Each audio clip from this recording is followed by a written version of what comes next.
This lecture is brought to you by CNCB Academy of Science and Technology. Visit us at cncbacademy.com. Hello, today we are going to do classical mechanics, Lagrangian and Hamiltonian dynamics part 2. We've already done part 1 where we discussed Poisson bracket, and today we will discuss canonical transformation. So I am Devashish from the Department of Physics.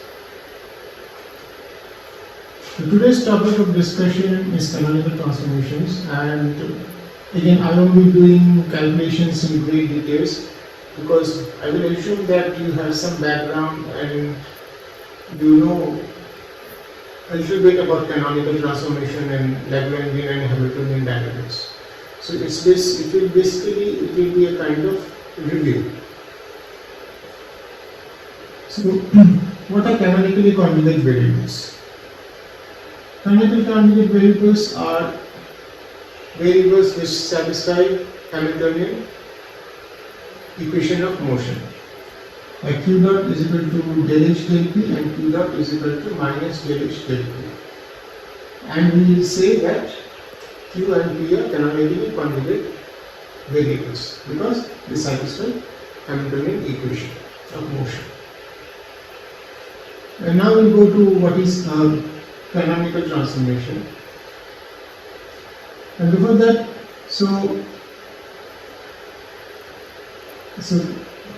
suppose we have a transformation where we define a new q, capital Q, which is a function of q, p and t, and we define capital P, which is a function of q, p and t, such that we can find a k where q dot is equal to del k del p, this is capital, and p dot is equal to minus del k del p.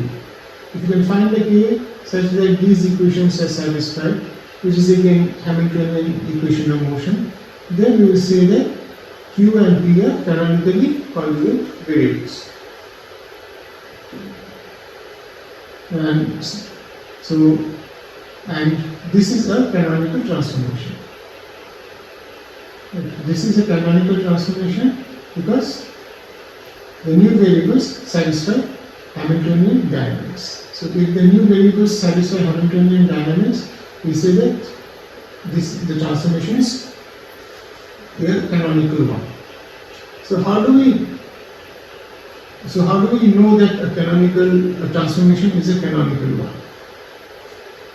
So before we go there, let's just recap how we arrived at the derivation of Hamiltonian dynamics. What we did was we did a variation on this quantity pq dot minus h. This is actually L dt integral from some initial position to final position, and we did a variation of path, and that variation is zero. The principle of distraction, the variation is done such that the endpoints remain fixed. So that is the criteria for the variation. Otherwise, in between the points can vary, but the endpoints remain fixed. So that is how the variation is done, and that variation should be zero. Then we get this equation. Similarly, if we have two variables p and q dot, and we have another function c k of capital P and Q, and if it so happens that this variation is also zero, again variation means the endpoints are fixed. So the end coordinates are fixed. That's how the variation takes place. Is zero, then we get this equation, Hamiltonian equation of motion.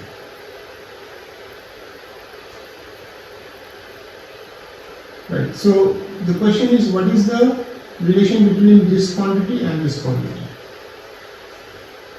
Now you can easily see, I cannot write pq dot minus h is equal to pq dot minus k. In general, there will be another term which is a total derivative of some function f, and that function, this function is a function of the coordinates, position coordinates. Okay, so this is a function of some position coordinates. Then what happens is that if you do this variation, if you do the integral and do variation, so by assumption this is 0, right? Again, this is by assumption 0, right? And you can see if I do the integral df dt dt, so whatever I get here f is a function of the endpoints.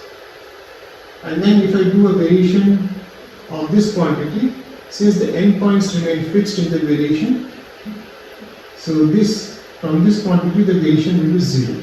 So you can see that this is a general relation between these two quantities. That Pp dot minus h is equal to capital Pp dot minus k plus df dt. So this is this will be satisfied in general if the transformation is canonical. Now how do we connect? So what are the possibilities?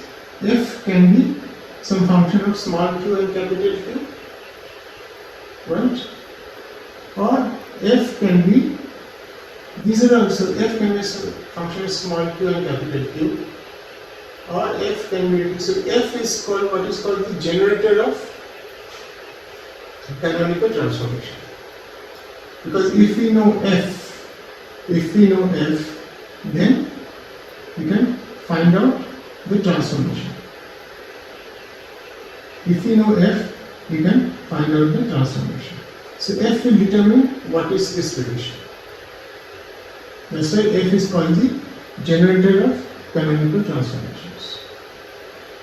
Or F can also be F2. Here you can see small q capital Pt minus Qp. So you can see this is a kind of Lagrangian transformation. It is changing variables, but see F is a function of small q and capital Q, or which can write it as F2 small q capital Pt minus Qp.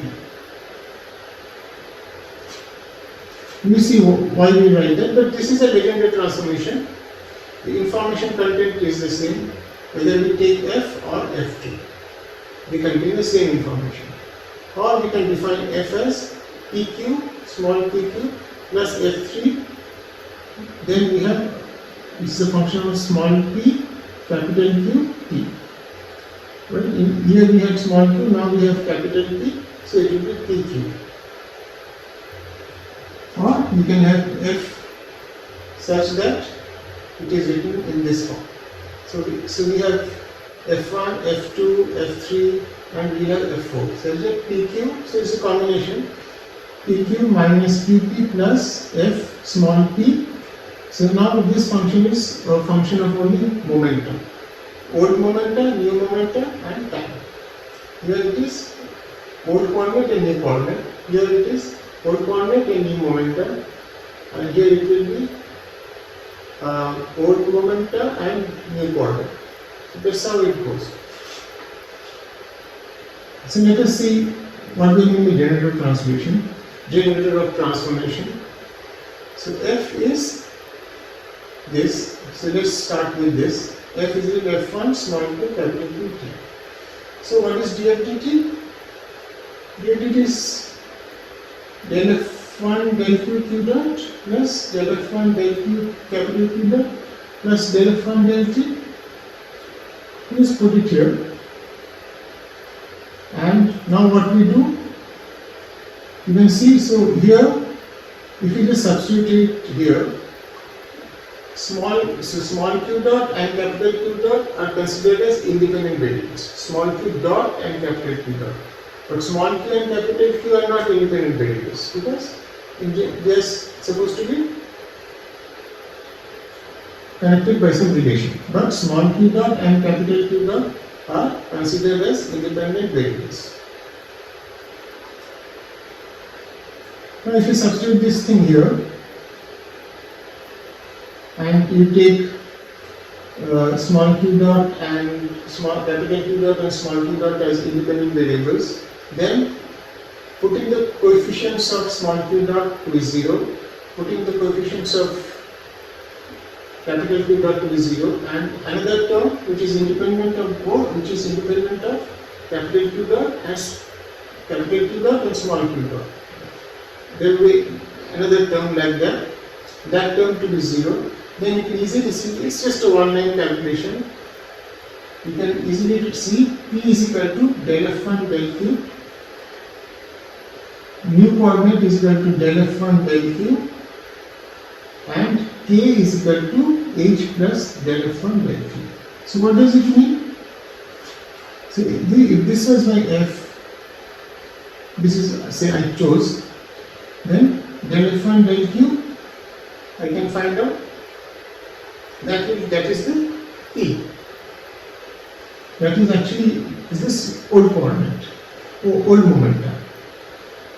And so from here, this is a function of small q, capital Q and T. So from here I can easily write capital Q as a function of old momentum and old coordinate. Right? And now here del F1 del Q, if I do, this one will also be a function of small q, capital Q and tan. And we already know small capital Q as a function of small p and small q. So we just substitute here, and what we get is P, capital P, that is new momentum, as a function of old coordinate and old momentum. So that's why it is called a generator of transformation. So from, if I know F1, I can find out what is this transformation. What is this relation? What is the relation Q is equal to QPP? What is the relation between old and new coordinates? What is the relation between new momentum and the old coordinate and old momentum? That's why F is called the generator of transformation, canonical transformation. And if we just look at the other way around, suppose you are given a transformation, right? And so you want to see whether it's a canonical transformation, and this quantity gives me the K. So if I know F1, then I know H, so I get K also. K is a function of capital P and capital P, which acts like the Hamiltonian in the new coordinates. You can look at it in another way, and that is, if F1, suppose I am given this. I am given this transformation, and I want to find out whether this transformation is canonical or not. So what we do? So we write P's. In principle we can write. So we can write the old momentum in terms of old coordinate and new coordinate. This you can write from here. You can write the old momentum in terms of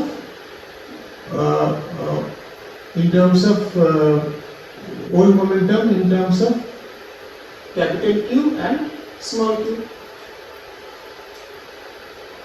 Right? And here I can write the new momentum from here. In terms, we can write the, so here I can write the new momentum in terms of, so this is, and we can write this, old momentum can be written in terms of small q and capital Q, and the new momentum can also be written in terms of small q and capital Q. Same principle. From this, in principle you can always write like that from these two relations. You can write the new momentum in terms of small q and capital Q and tan. So if you can write this, so this is actually equal to del F1 del Q, and this is equal to del F1 del capital Q. So from here I will get one F1, and from here I will get an F1. So these two F1 should be consistent. If these two F1s are not consistent, if they are inconsistent, that means this transformation is not canonical, because we arrived at this derivation using the fact that it's a canonical transformation. But if f1, these f1 from here and f1 from here are not consistent, then we cannot say whether the transformation is canonical or not. So from here, the transformation is not canonical. Okay? The transformation is not canonical. Now, instead of that, instead of working with f1, we can work with f2. And so, f is equal to f2 qpt minus qp. So this is another Lagrangian transformation, and we do time derivative. And if you do a time derivative, it is easy to see. This is what we get. Right? Del f2 del t q dot plus del f2 del t q dot plus del f2 del t, then minus q dot p and minus qt dot. And you can see, so I want to write the whole thing now as some function of small q dot and capital P dot. And what this thing does, you can see from here that this term actually cancels with this term. PQ dot and this is also PQ dot, these two terms cancel. So what we are left with? Only P dot. So what we get is function of P dot and P dot. So from this term, so if you substitute df dt here, the final expression from here will be a function of small q dot, capital P dot, and there will be one term that is independent of this small q dot and capital P dot. So just like before, we can say we can put the coefficient to be 0 for q dot. For p dot also you put the coefficient to be 0, and you put the other term that is independent of q dot and p dot to be 0. And what we get immediately is this. Small p is equal to del f2 del q, and capital Q is equal to del f2 del p, and p is equal to del h plus del f2 del q. So if you know f2, f2 is now a function of small q, capital P and t, we can find out the same logic. You can find out this. What is this transformation? So it's a generator of canonical transformation. Whether f2 is a function of small q and capital P. So from here, immediately I will get capital P in terms of small q and small q. That's it. And here you will get small q. So this side will be a function of small q and capital P. And capital P we have already found out in terms of small q and p. Just substitute and we get this relation.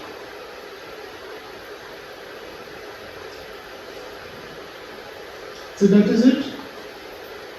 And we find k. K is h plus del f2 del t. Or the same logic or same argument, it's other way around. I have a transformation and I want to see whether it's canonical or not. And if I am able to write p, small p, as a function of q and capital P, and capital Q as a function of small q and capital P. So from this, so here we get this transformation. From this, if you can write small p as a function of capital Q and P, and capital Q as a function of small q and P, and then the same logic, whether we can find the consistent F2. If you are not able to find a consistent F2, that means you are not having a canonical transformation. Or we can go to same logic, F is equal to small pq plus f3 pqt. This is also a Lagrangian transformation. So I will not do this. So what is df dt you find out. So eventually I have to find out things. Everything will be expressed. So once you put df dt in that expression, things will be as a function of small p dot, capital Q dot, and then the same thing, you equate the coefficient of p dot to 0, you equate the coefficient of p dot to 0, and there will be another term that is independent of p and p dot and q dot, that is 0. So that immediately gives us q is equal to minus del f3 del p, and capital P is equal to minus del f3 del p. And this is again generator transfer. F3 is a function of small p and capital Q. So this thing will be a function of small p and capital Q. Immediately we will get Q, capital Q is a function of p and q from here. And the same logic from here, you can, using this you can get capital P as a function of small q and small p. So this is like acting as a generator of transformation. Or other way around, if you want to see if you have a transformation and it is canonical transformation, then if you are able to write your q as a function of small p and capital Q, and your capital P as a function of small p and capital Q, if you are able to write it from transformation, then same thing. You just have to integrate this expression and find f3. Okay? Here also you have to integrate and find f3 and see whether you get a consistent relation. If it's not consistent relation, that means this transformation is not canonical. Or you can go to this Lagrangian transformation where f is equal to pq minus qp plus f4 p capital P small p capital P in time. Again you write df dt. Now things will be expressed, you just substitute and see things will be expressed in terms of p dot, small p dot, capital P dot, and the same thing express the coefficient of small p dot. So put the coefficient of small p dot to 0, put the coefficient of capital P dot to 0, and there will be another constant, another term which is independent of this small p dot and capital P dot. That also is 0. So what you get is this. You get three relations. So you get Q, that is, these two relations will give me the, just like before, will give me the transformation. The canonical transformation where, so this F4 is the generator of transformation. So if you change F4, you get a new transformation, and that is a canonical transformation. And this from here I get H, I get K. Or you can do the other way around. If you have a transformation and if you are able to express small q in terms of small p and capital P, and capital Q as in terms of small p and capital P, then you can check whether you are getting a consistent F4 from these two relations. If you are not getting it, that means it's not a canonical transformation.